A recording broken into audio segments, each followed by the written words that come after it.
วัสดีค่ะ Thank you everyone for listening to me today. So, New Zealand has a very strong startup culture. And yet, if you look at its biggest challenge, it's its location. It's a 12-hour flight to New Zealand from Bangkok. New Zealand's in the middle of the South Pacific. Its nearest trading partner is 3,000 kilometres away. We have a very small population, and we're a similar size to Thailand.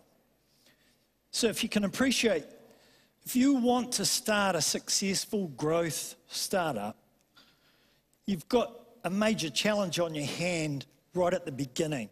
You have to be good at your market entry plan. And despite this isolation, the New Zealand startup community has actually achieved the highest percentage of offshore customers per capita when measured against 50 other startup ecosystems.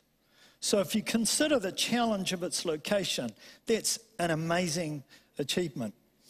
So today, I'm going to take you through the learnings from the startup ecosystem in New Zealand. But first of all, I'm going to introduce myself.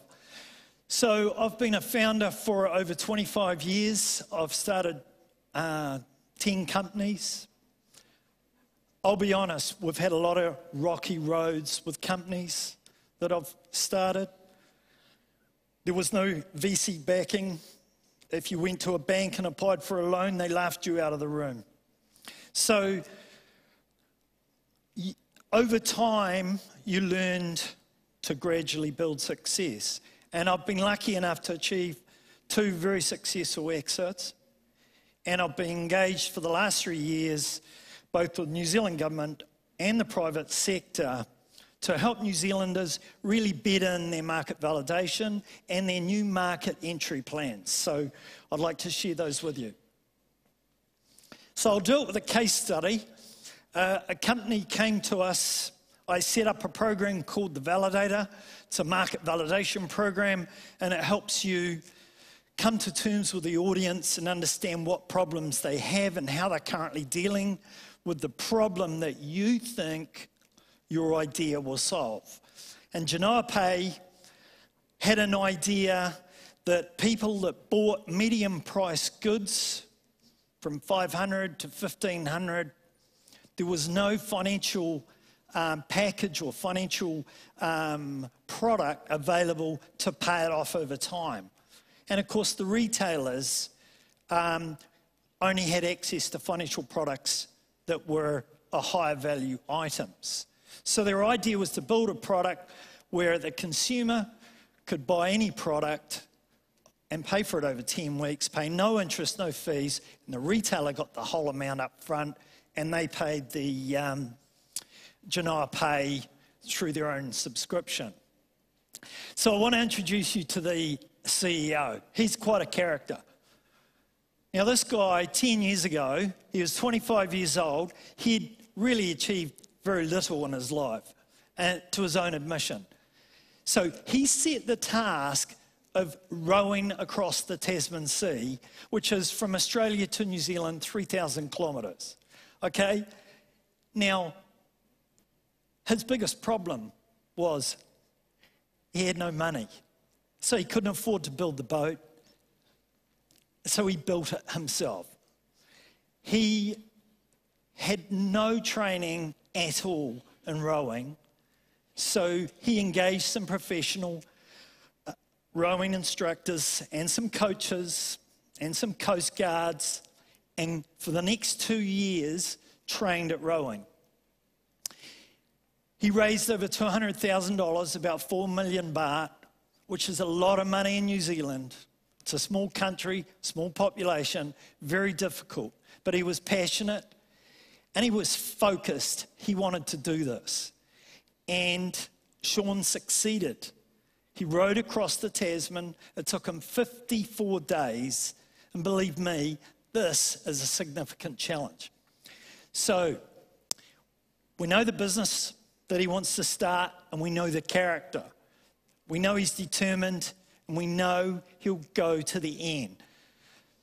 So before we go through how we help Sean, let's look at the 3 critical success factors that I consider are important for any startup business.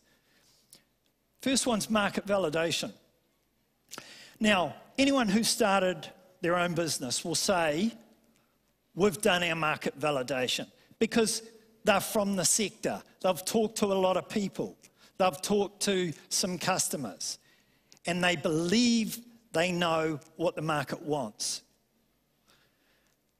But 9 times out of 10, they haven't deeply delved into the target audience and understood the psychological profile, the decision-making, what is really needed by that client. How do they solve that problem right now? What products and services do they use? So market validation is a crucial and important element. Second one is product validation. Most of you understand this. This is taking the product idea to the customer, testing it and reiterating it until you have a good product market fit. The key element here is developing a sustainable competitive advantage during your product validation. And I'll talk some more about that when we get into Janape. The third element is team. You can't just go and pick friends, even though they might be the most suitable. Entrepreneurs, on average, pick the wrong people for the wrong reasons. So you've got to be disciplined and have a focus on developing and hiring a world-class team that can develop this product. Otherwise, the challenge is too great. So let's look at market validation carried out by Janape. First thing they did is focus on the areas they were going to target over the next 3 years: New Zealand, Australia, and the US. They did a competitor landscape on all the competitors that they could track down, and they studied the success factors. What was the patterns that made those companies successful? Was it distribution? What were the models? They looked at the limitations of that business, and they looked at the opportunities for a new entrant. They even interviewed customers of the competitors. They looked at the emerging trends and what was influencing those emerging trends, and where was the opportunity for a new entrant. They looked at the intellectual property. First of all, is there freedom to operate in these markets? And who owns what IP on what market and why? And is there a success factor associated? And lastly, they did customer interviews, and they focused on the problem. They didn't take their product idea, they interviewed customers of the target audience and learned how they were managing the problem now. And the great learning from all of this was simplify the product, simplify it again, and then make it more simplified, because the competitors were too complex. And eventually you land on a unique value proposition. So this is my definition. There's plenty of definitions online, but it's what is uniquely and defensively different about your solution idea that the target audience is proven to need and is willing to pay for.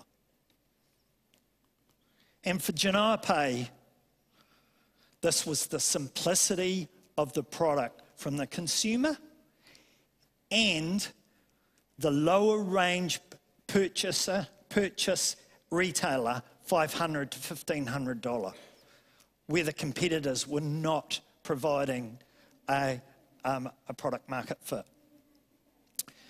So the product validation exercise aimed to deliver product market validation. And so they developed their minimum viable product. They focused on the beta customer.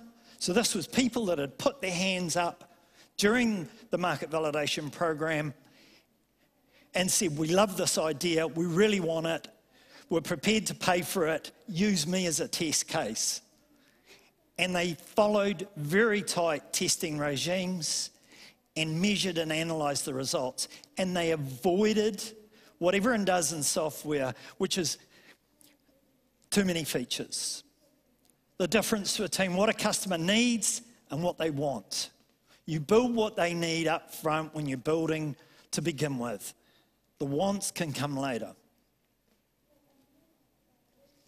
So, what did he do for his team?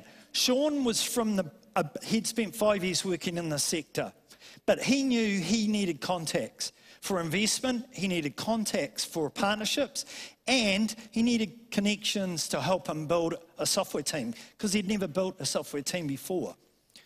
So we referred him on to the Flux Accelerator, and they assisted him in developing his connections and also developing a unique culture that fell on some values and goals which made it easier for Sean and his team to recruit.